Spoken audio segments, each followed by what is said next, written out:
What's going on, Guardians? Your boy Sly here, back at it with another Sly Nation Destiny 2 video. Well, news certainly has quieted down, right? After IGN's month-long IGN First videos, different interviews in the beta, we're now back to the calm before the storm. But there are a couple of things that I want to talk about. First, why I am getting more and more confident in Destiny 2. Actually, it'll be more accurate to say why I'm becoming more and more confident in Destiny 2's storytelling. And on top of that, briefly go over a recent Comic-Con trailer that I showed you guys a few days ago. It shows Zavala and his voice actor along with a body double in a mocap suit. Now, it's not very long, but it shows off some new elements that I want to talk about.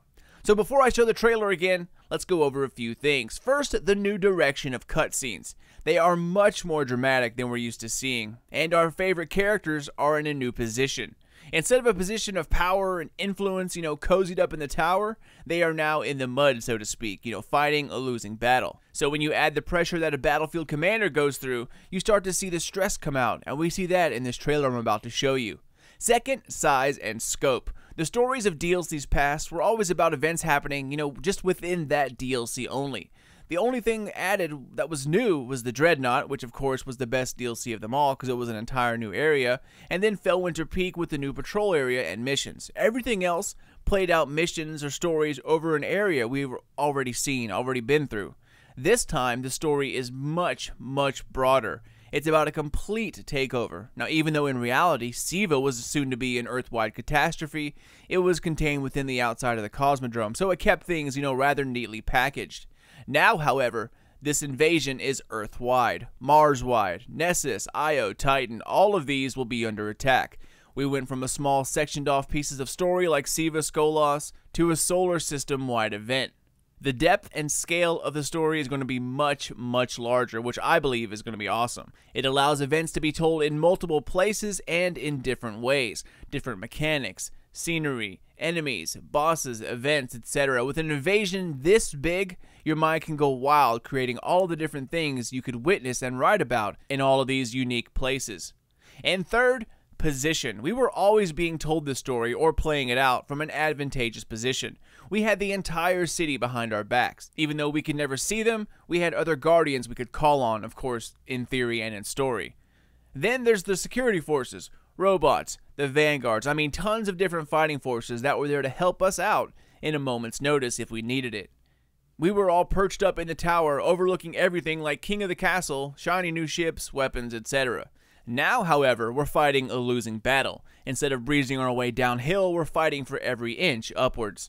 This is something the Guardians, are not used to. We see Crota, he gets chopped up. Skolas, total pushover. Oryx, there's like two pieces. One's floating in space somewhere dead, the other's part is stuck in some, weird realm.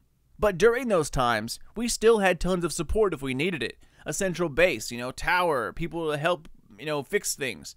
Not anymore. So this changes things dramatically in terms of story, of course. Now, in-game, it will obviously feel the same, but you get what I'm trying to say. I think that from what I've seen, I am very confident with what's to come.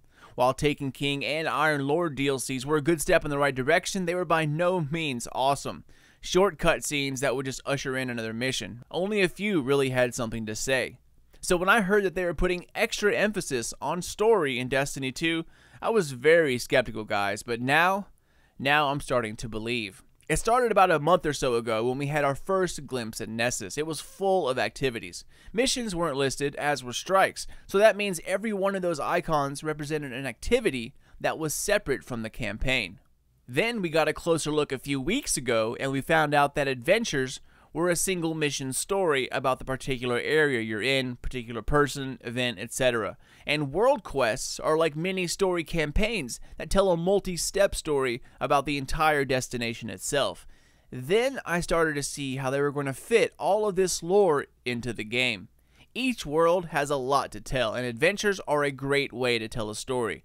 Rather than hearing about, I don't know, let's just say for example, Osiris and picking up a Grimoire card, what if one of these adventures has us track down hidden artifacts? As we scan them, it tells us the story and what's in the Grimoire, rather than having to read it, on a separate website.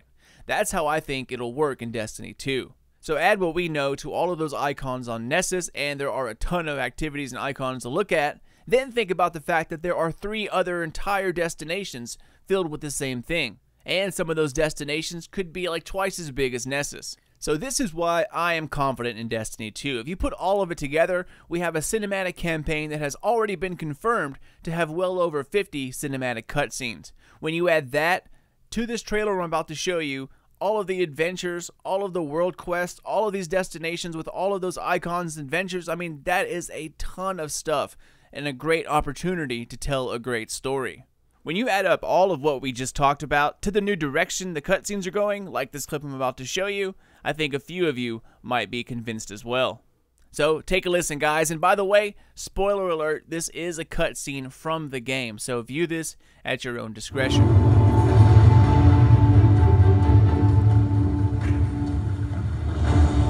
Interior, Moon of Titan, Command Center, night.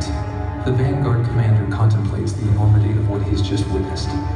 We built our home under the protection of the Traveler. When our enemies attacked, we built a wall that stood for centuries. But now walls mean nothing. This enemy has taken our home, taken our light, and now they threaten our very existence. We're going all in on this almighty. How long before the fleet's combat ready? Zavala, wait. If we wait, we die. But if we attack together, we can take back our home, our light, our hope, or we die trying.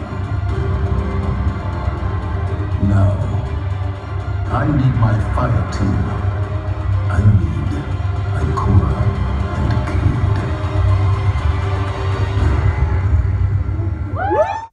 So that was pretty awesome, right? While it wasn't a fully rendered version and just used as an example, the voice acting, the mood, and the different tone you hear from an otherwise usually calm Zavala, this to me shows the direction of Bungie in Destiny 2, and that's the final step to fully converting me into a believer. Now, I've been skeptical of Bungie and their promises to improve the story since House of Wolves. While they did improve their story from the House of Wolves onward, anything would have been an improvement from what we had at launch. However, this looks to be a cut above the rest. Alright guys, and the final thing I want to discuss, the topic in the trailer. Now it's hard to see, but there are a couple different characters here. We have Zavala, your character, which is a Titan dressed in the same armor we had in the beta, and a woman that runs by us, but then she's stationary at the end. Yeah, I can't tell much about her, but if you notice in the beginning, when she runs by, her armor is well decorated. So I believe she's probably a captain or a fleet commander, something like that. In any case, the narrator goes on to say that this is an interior space on the moon of Titan, someplace called the Command Center. I'm sure it'll be clear later. The way the music flows, the way Zavala talks, it's a pretty powerful scene, and this is just a small instance on Titan. Imagine what a more meaningful scene would feel like. My biggest question is the fleet that he's talking about. Now, in the lore, New Monarchy, Dead Orbit, Future War Cult, these aren't just small factions that have, like, a few followers standing in a corner. They're like an army. Like, Dead Orbit has a massive fleet of ships, and from what I remember, Zavala can take command of them in a time of war. I need to brush up on the others, but in any case, there is another less talked about faction. They represent the city. So my question is, are these fleets all faction ships, or are they from the city? I mean, city security forces? I mean, where do they come from? I always thought it would be awesome to make factions have their own dreadnought out in space that we could actually fly to. Once we boarded them, we could set out and do quests or missions for Dead Orbit, New Monarchy, Future War Cult. We could just fly to each, dreadnought for each faction and complete missions that way. I thought that would give them a bigger presence in-game rather than just walking to them in a corner, with a couple of banners. It would make them seem more substantial. And within each ship, we could have our own room with a vault in it, around the corner, a bounty tracker, a special vendor that sells, like, faction-specific items, but more so than today's. I mean, like, a bunch of different varieties, different class items, emotes, different shaders, like 5-6 different ships, a variety of options, instead of just one chess piece, one helmet, and, a couple different ghosts. But that's my main question of this trailer. Which fleet is he talking about? And I wonder if we'll be able to actually board a ship this time around, or fight in one, or if they're limited to cutscenes again. And anyways, guys, that is it, Guardians. Just my thought on why Destiny 2 has me convinced that it will indeed be an awesome game and actually bring a good story this time around. Also, add in the fact that just about every complaint from the beta has been acted upon and fixed. then I think this Destiny will be the Destiny everyone was hoping for in year one, and a great platform to expand upon further. But that's it for me, y'all. Once again, thank you guys so much for watching and for supporting the channel. If you're new to the nation, welcome, and hope that you subscribe.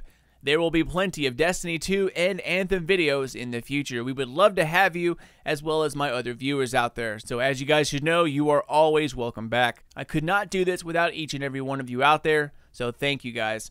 As always, you can find me on Twitter or Facebook, Sly Nation, Sly Nation Gaming. Keep those eyes open for more Destiny 2 videos in the very near future. But until then, this is your boy Sly. Later, y'all.